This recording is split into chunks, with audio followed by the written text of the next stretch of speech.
Welcome back, squad. Looking at running backs, and we're standing today. Let's go.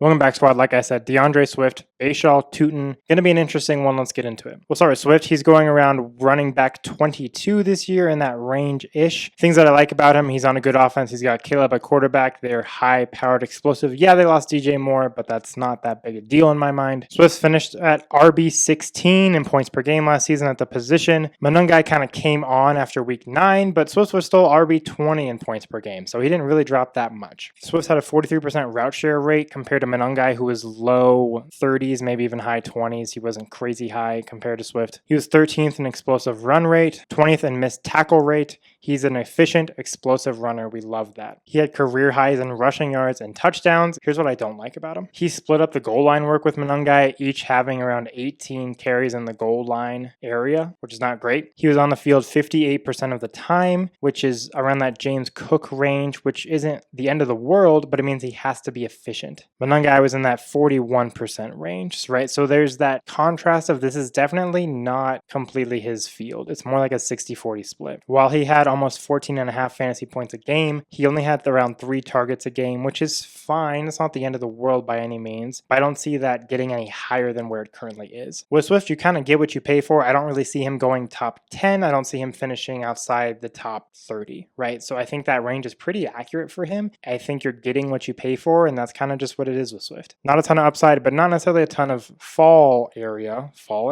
unless he drops or gets hurt or something like that. Now we're moving on to Bhayshul Tuten, which is going to be an interesting one. He's one that's kind of hard to evaluate because he hasn't been on the field a ton. He was on the field around 20% of the time last year, which is not great, but obviously ETN was there. It's going to be him and Chris Rodriguez, and I imagine Rodriguez will take the goal line work, or at least split it at the very least with Tuten. But on the flip side, he was 11th in missed tackle rate at running backs, and he was 17th in yards after contact per attempt. Like, the metrics are good for him. ETN finished as RB13, and this is a high-powered offense. It's just the goal line work and the targets that I'm interested in to see. Now, the fear is this could become a three-headed monster with LaQuint Allen still there, and they all split like 20, 30, 50 or something like that. That's always the fear. Tuten's going around the RB26 range right now. I think it's about accurate for where he's going to be, maybe a slightly higher, slightly lower. Now, could I see him exploding beyond 26? Yeah, he could finish top 15. I don't think that's crazy. Could I also see this as an ugly committee and he finish at like 30 to 35? Yeah, I could also see that. This is Tuten's make or break year, so I think he kind of has to perform in order to stay in Jacksonville and stay relevant. And if he doesn't, there's that risk that they just bench him, right? Or they put in just like that ugly committee, like I said. So there's that fear. If you're feeling dangerous, I think he's still a decent pick. Like, if you want to risk it for a top 15 guy, Tuten's a good, solid option for that. If you want safety, I would go Swift. He averaged 1 target a game last season. Obviously, he wasn't on the field. That number has to go up, but that's where I envision these two kind of falling. Let me know where you are at with these two. We're moving on to the last position next week.